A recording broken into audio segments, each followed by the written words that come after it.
मैं रामनिवास शाचार्य श्री कल्याण राजकीय कन्या महाविद्यालय सीकर। आज मैं आपको राजनीतिक आधुनिकीकरण की अवधारणा के बारे में बताऊंगा। Concept of political modernization. तो इसमें हम देखते हैं कि विद्वान क्लॉड वेल्फ के अनुसार आधुनिकीकरण एक प्रक्रिया है जो साधनों के विवेकपूर्ण प्रयोग पर आधारित है और आधुनिक समाज की स्थापना के उद्देश्य से युक्त होती है। ये क्लॉड वेल्फ साहब ने बताया है कि आधुनिकीकरण क्या है। वो एक प्रक्रिया है जो साधनों के विवेकपूर्ण प्रयोग, चाहे जैसा प्रयोग नहीं, विवेकपूर्ण प्रयोग पर आधारित है और आधुनिक समाज की स्थापना के उद्देश्य से युक्त होती है। जो भी साधन हैं वो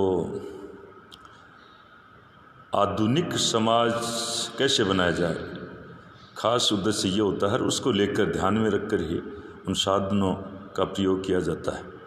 तो ये दूसरे विद्वान हैं कोलमैन के अनुसार।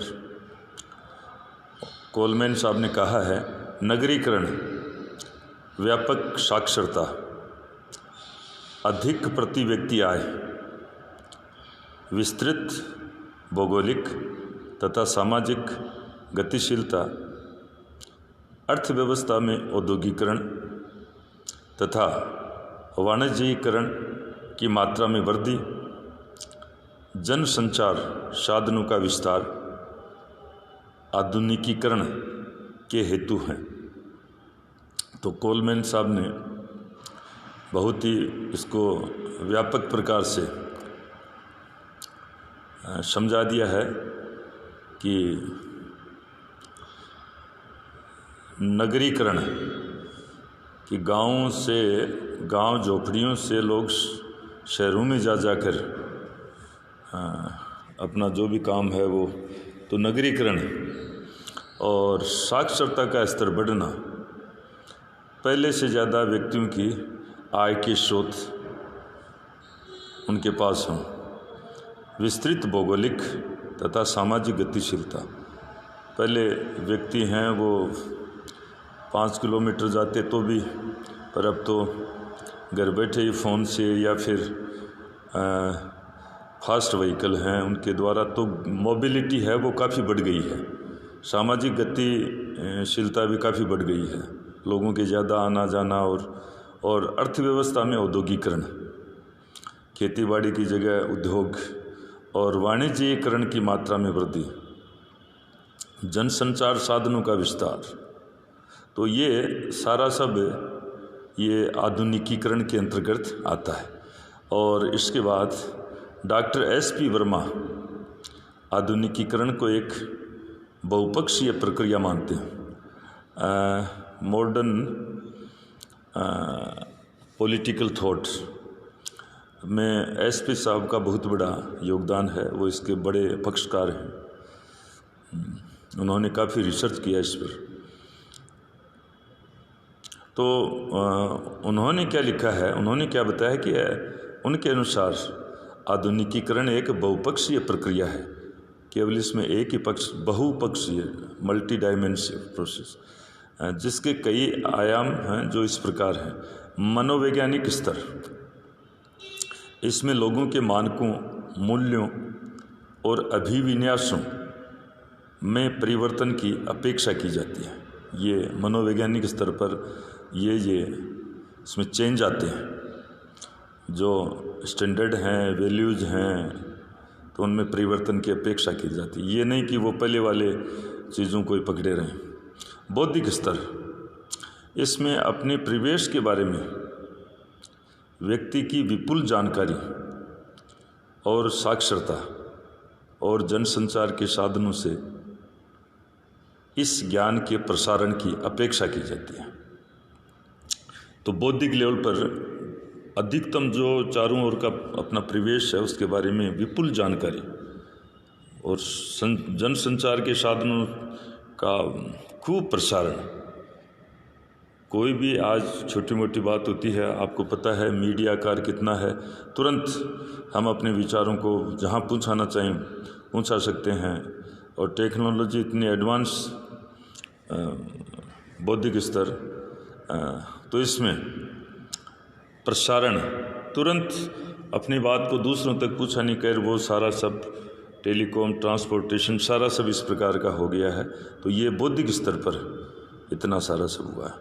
जनांकिक स्तर, इसमें लोगों के जीवन में सुधार और नगरीकरण से है। आज सुविधाएं पहले से ज़्यादा लोगों को उपलब्ध हैं और गाँव से ढाणियों से वो उनका शहरीकरण हो रहा है। जो भी पढ़े लिखे नौकरी पेशा में या जिनके पास छोटा मोटा उद्योग है, तो वो सारा सब शहरों की ओर जा रहे हैं। शहरों का बड़ा विस्तार हुआ है, गाँव का थोड़ा संकुचन हुआ है। तो ये आधुनिकीकरण की एक पहचान है। सामाजिक स्तर, इसमें परिवार और अन्य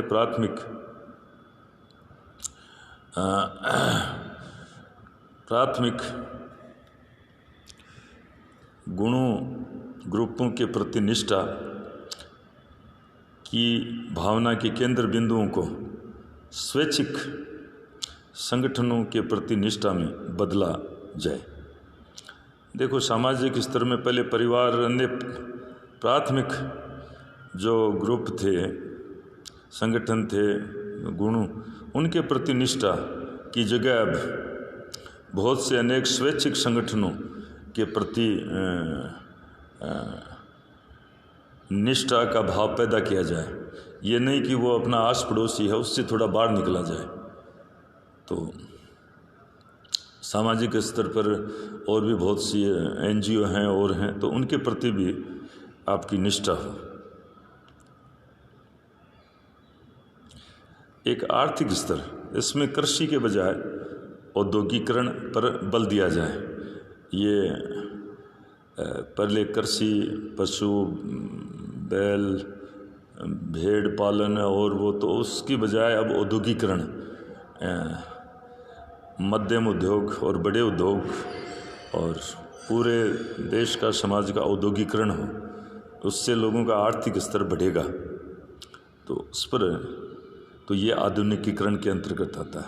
राजनीतिक आधुनिकीकरण के लक्षण या विशेषताएं, अब उसमें हम वो जो खास है उनको लेते हैं। राज्य में शक्ति का अधिकाधिक केंद्रण, मानव जीवन की गतिविधियों में राजनीतिक शक्ति का महत्व बढ़ना, ये निश्चित रूप से बढ़ा है। अब जो भी है सारा सब मैं कहना चाहूँगा, आज जन्म से लेकर मृत्यु तक जो राजनीतिक शक्ति है उसका जीवन में हस्तक्षेप बढ़ा है। आप जितना भी शिक्षा, स्वास्थ्य, ट्रांसपोर्टेशन, जल है, बिजली है, वो जितनी भी, वो सारा सब इसके अंतर्गत राज्य की गतिशीलता इसमें बढ़ी है, हस्तक्षेप बढ़ा है। एक वो कहावत है ना, फ्रॉम क्रेडिल टू ग्रेव। तो राज्य का समाज में अधिकाधिक प्रवेशन, जनता व सरकार की हर स्तर पर संपर्कता, अर्थात राज्य का समाज में अधिकाधिक प्रवेश। जो सरकार और व्यक्तियों के जो संबंध हैं, संपर्क हैं, वो बढ़े हैं। पहले उतना नहीं था। पहले आपको पता है कि सिपाही आ जाता तो लोग घरों में दुबक जाते, एक पटवारी आ जाता तो भी लोग बहुत मान सम्मान, और एक आजकल कलेक्टर से सीधी जाकर लोग बातें करते हैं। तो ये चेंज आया है। उन सरकारी तंत्र और जनता के बीच में काफ़ी अच्छा अधिकाधिक प्रवेश हुआ है सरकारी तंत्र का समाज में। राज्य और समाज की बढ़ी हुई अंतःक्रिया, राजनीतिक दल, हित, दबाव समूह है, नौकरशाही, निर्वाचन के माध्यम से तथा संचार के साधनों द्वारा इसमें निरंतरता बनी रहती है। राज्य और समाज की बढ़ी हुई अंतःक्रिया, आज समाज और राज्य में काफ़ी नज़दीकियाँ हैं। अनेक जो बताए नौकरशाही दबाव समूहित समूह है और निर्वाचन के माध्यम से संचार के साधनों द्वारा, और उसमें निरंतरता बनी रहती है, ठहराव नहीं है, तो अंतःक्रिया राज्य और समाज में खूब बढ़ी है। सत्ता के परंपरागत स्रोतों का निर्बल होना, धार्मिक, पारिवारिक, जातीय सत्ताओं का स्थान एक लौकिकीकृत और राष्ट्रीय राजनीतिक सत्ता